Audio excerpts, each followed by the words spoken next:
السلام علیکم ورحمۃ اللہ وبرکاتہ۔ الحمد للہ وحدہ والصلاة والسلام علی نبی بعد، اما بعد، اعوذ باللہ من الشیطان الرجیم، بسم اللہ الرحمن الرحیم۔ وما جعلنا لبشر من قبلک الخلد افإن مت فهم الخالدون۔ معزز سامعین، اللہ تعالیٰ کا بے پناہ فضل و احسان عظیم ہے کہ جس نے ہم تمام کو اس مصروف ترین ایام میں کچھ وقت اللہ اور اس کے رسول کی باتیں سننے اور سنانے کا موقع عنایت فرمایا، فللہ الحمد۔ معزز سامعین، جس مہینے سے ہم گزر رہے ہیں یہ مہینہ ربیع الاول کا مہینہ ہے، اور ربیع الاول کے مہینے کو سمجھنے میں لوگوں کے ہاں دو نظریے پائے جاتے ہیں۔ لوگ ربیع الاول کے مہینے کو دو طرح سے سمجھتے ہیں۔ اکثر و بیشتر مسلمان جو بدعات و خرافات میں ملوث ہوتے ہیں وہ اس مہینے کو میلاد کے مہینے یعنی اللہ کے نبی کی پیدائش سے یاد کرتے ہیں اور اسی پر ختم کر دیتے ہیں۔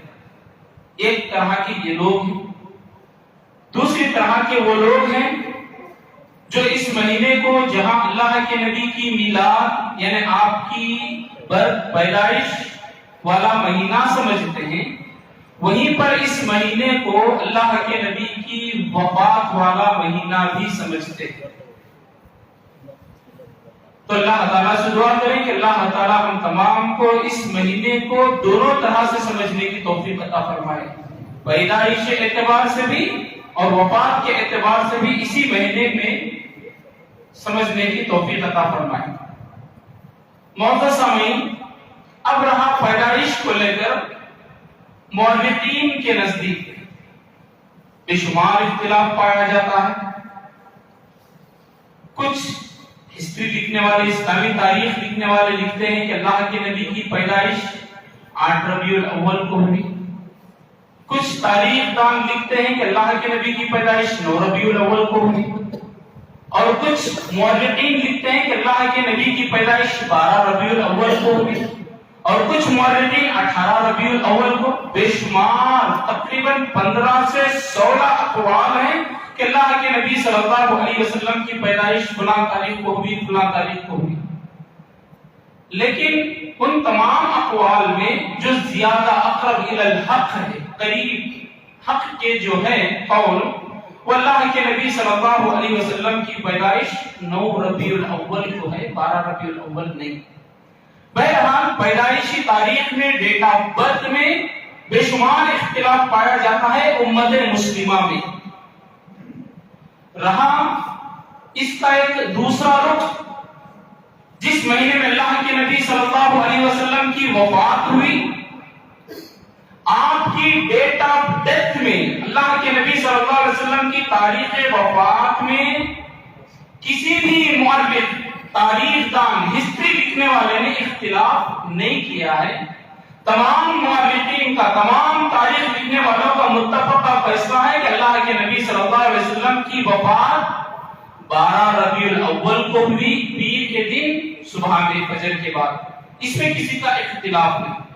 لیکن آج اکثر مسلمان جو حقیقی تاریخ ہے جس میں کوئی اختلاف نہیں، اس کو میلاد کے طور پر مناتے ہیں، اور اللہ کے نبی صلی اللہ علیہ وسلم کی جس دن وفات ہوئی اس دن خوشی مناتے ہیں۔ فرض کیجئے، اگر مان لیجئے کہ اللہ کے نبی کی وفات بھی 12 تاریخ کو ہوئی، آپ کی پیدائش بھی 12 تاریخ کو ہوئی، تو کیا اگر ہمارا کوئی رشتہ دار اسی دن پیدا بھی ہو، اسی دن ہمارا باپ یا ماں وفات بھی پائیں، تو کیا ہم خوشی منائیں گے؟ ہو نہیں سکتا۔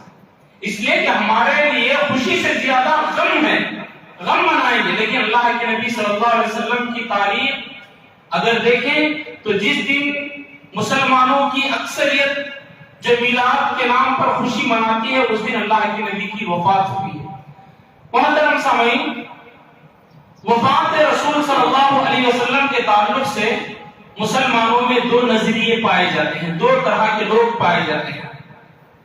کچھ مسلمان اللہ کے نبی صلی اللہ علیہ وسلم کی وفات کو دنیاوی زندگی گزارنے کے بعد آپ کا انتقال ہو گیا اور آپ کے انتقال کے بعد آپ کو جو ہے دفن کیا گیا، آپ کی قبر بھی موجود ہے، اور آپ کی دنیاوی زندگی کے بعد آپ کی جو قبر والی زندگی ہے جسے برزخی زندگی کہتے ہیں، یہ برزخی زندگی میں آپ کا رہنا کیسا ہے، کیفیت کیسی ہے، حالت کیسی ہے، یہ کوئی نہیں جانتا سوائے اللہ تعالیٰ کہ اللہ تعالیٰ ہی بہتر جانتا ہے۔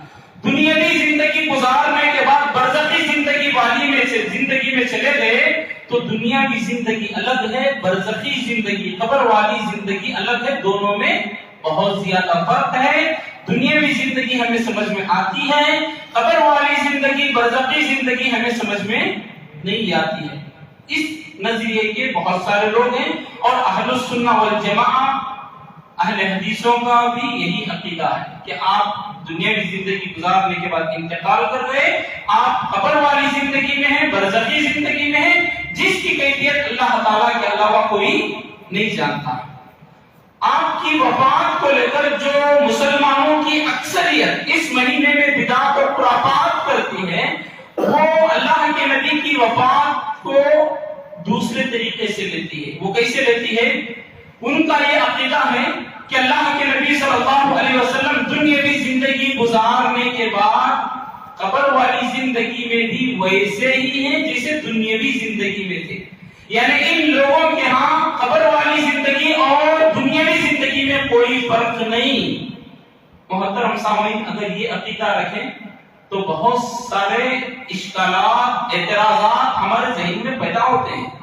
اگر اللہ کے نبی کو دنیاوی زندگی الگ، قبر والی زندگی الگ سمجھیں تو کوئی شک نہیں، کوئی اعتراض نہیں کہ دنیا میں جب تک تھے اللہ کے نبی صلی اللہ علیہ وسلم خود کی بھی حفاظت کرتے تھے، اپنے صحابہ کی بھی حفاظت کرتے تھے، اپنے امت کی بھی فکر کرتے تھے۔ جب آپ کا انتقال ہو گیا تو آپ کے انتقال کے بعد آپ جو ہے کچھ بھی مدد نہیں کر سکتے سوائے اللہ کے، یہ ہمارا عقیدہ ہے۔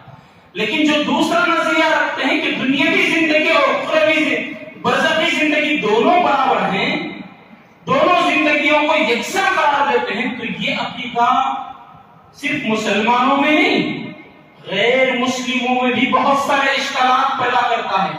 کیونکہ اگر ہم یہ عقیدہ رکھیں کہ دنیا میں بھی اللہ کے نبی ویسے ہی تھے جیسے قبر میں ہیں، اور قبر میں بھی ویسے ہی جیسے دنیا میں تھے، تو محترم سامعین، اللہ کے نبی صلی اللہ علیہ وسلم کے انتقال کے بعد حضرت عمر رضی اللہ تعالیٰ عنہ کو ابو لؤلؤ فیروز نے یہ محرم کو شہید کیا۔ اگر اللہ کے نبی زندہ ہوتے تو کیا اللہ تعالیٰ وحی کے ذریعے سے نہیں بتلاتا کہ تمہارے سسر کو شہید کرنے والے ہیں؟ اور اسی طریقے سے حضرت حسین کو شہید کیا گیا کربلا کے میدان میں محرم کی 10ویں تاریخ کو، اور حضرت حسن کو ان کے جو نواسے تھے حضرت حسن، حضرت فاطمہ کے بیٹے، ان کو بھی ان کی بیوی نے زہر دے کر شہید کیا۔ اور یہ تو دور کی بات ہے، میں آپ کو 2-3 واقعے جو ہے مختصر صرف نشاندہی کے طور پر بتلاؤں۔ حضرت عثمان غنی رضی اللہ تعالیٰ عنہ کو وقت کے خلیفہ ہیں، تقریباً دنیا کے بادشاہ ہیں، وقت کے خلیفہ ہیں، ان کو ان کے گھر میں نظر بند کر کے شہید کر دیا گیا۔ شہید کیا گیا تو ان کی بیوی بھی ان کے پاس موجود تھی، شوہر کو بچانے آئی تو بیوی کے بھی انگلیاں جو ہے کٹ گئی۔ لیکن حضرت عثمان غنی کی شہادت کو لے کر صحابہ کے درمیان جو جنگیں ہوئی، صحابہ آپس میں لڑے، وہ صحابہ جو دوسرے ساتھی کے لیے اپنی آدھی جائیداد، اپنا ایک گھر، اگر 2 بیویاں ہیں تو ایک بیوی دینے کے لیے جو صحابہ تیار تھے، مکہ سے ہجرت کر کے مدینہ آئے، تو وہی صحابہ صرف حضرت عثمان غنی کی شہادت کو لے کر کہ کس نے قتل کیا، حضرت عثمان غنی کی شہادت کو لے کر کہ کس نے قتل کیا، ایک طرف حضرت عائشہ صدیقہ رضی اللہ عنہا کا لشکر تقریباً 30,000 سے زائد صحابہ اور تابعین کو، اور دوسری طرف حضرت علی رضی اللہ تعالیٰ عنہ کا لشکر، ایک طرف ساس دوسری طرف جو ہے داماد، دونوں جو ہے جنتی صحابہ، دونوں کے پاس عشرہ مبشرہ میں موجود ہونے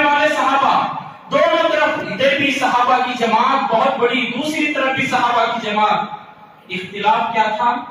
حضرت عائشہ رضی اللہ تعالی عنہ یہ سوچتی تھی کہ حضرت علی جن لوگوں نے حضرت عثمان غنی کو شہید کیا ہے انہیں بچانا چاہتے ہیں، اور حضرت علی کی یہ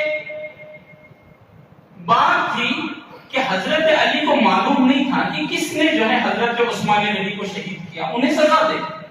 صرف معمولی سی مس انڈرسٹینڈنگ، دوسری جماعت والے سمجھ رہے تھے کہ حضرت علی قاتلوں کو بچانا چاہتے ہیں، اور حضرت علی کی پریشانی یہ تھی کہ جن لوگوں نے قتل کیا انہیں معلوم نہیں تھا۔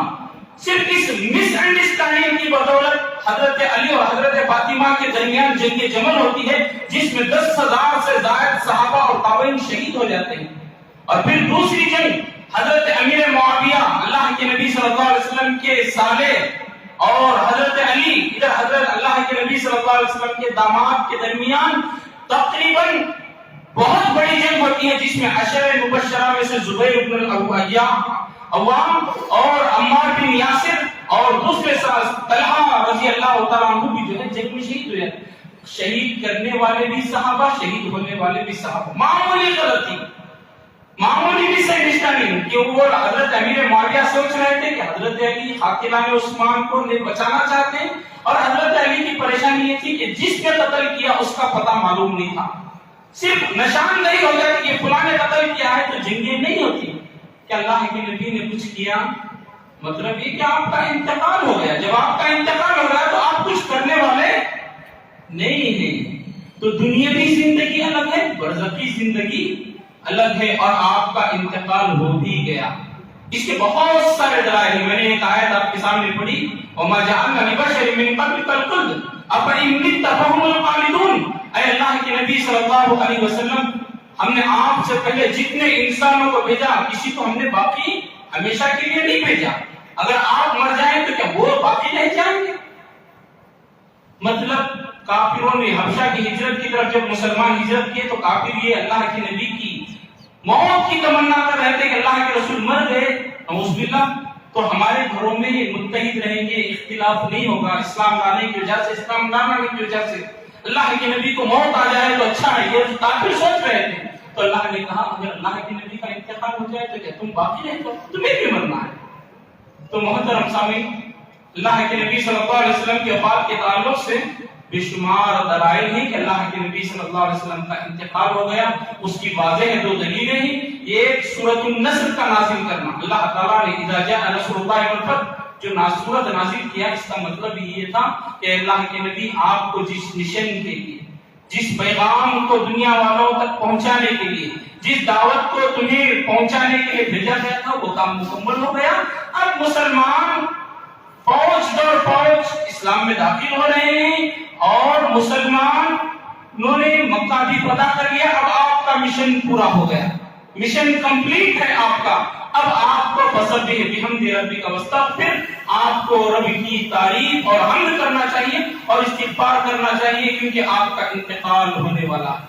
اس صورت میں اللہ تعالیٰ نے جو ہے آپ کو واضح طور پر بتلا دیا، اور آپ کا انتقال 12 ربیع الاول پیر کے دن صبح فجر کے بعد حضرت عائشہ رضی اللہ تعالی عنہ کے گھر میں، حضرت عائشہ رضی اللہ تعالی عنہ کی چھاتی پر آپ سو رہے تھے، آپ نے اپنے سر کو ٹیکا تھا، اس وقت اللہم بالرفیق الاعلی لا الہ الا اللہ ایسے کلمے پڑھتے ہوئے جو ہے اللہ کے نبی صلی اللہ علیہ وسلم کا انتقال ہو گیا۔ آپ کے انتقال کے بعد آپ کو جو ہے قبر میں بھی دفنایا گیا، آپ کو غسل بھی دیا گیا، اور آپ کی قبر جو ہے لحد بھی بنائی گئی، اس پر آپ پر جو ہے منو مٹی جو ہے آپ پر ڈال دی گئی۔ تو مطلب یہ کہ آپ کا انتقال ہو گیا۔ تو آپ کا انتقال 12 ربیع الاول کو ہے۔ اس میں کسی سال کسی مورخ کا جو ہے اس میں اختلاف نہیں ہے، ہر مسلک والے اس بات پر متفق ہیں کہ اللہ کے نبی کا انتقال 12 ربیع الاول کو ہوا، نہ کہ 12 ربیع الاول کو اللہ کے نبی کی پیدائش ہوئی۔ آخر میں اللہ تعالیٰ سے دعا ہے کہ اللہ تعالیٰ ہم تمام کو حقیقی معنوں میں اس ربیع الاول کے مہینے کو دونوں طرح سے، جہاں آپ کی میلاد ہے وہیں آپ کی وفات بھی ہے، دونوں طرح سے سوچ کر زندگی گزارتے ہیں۔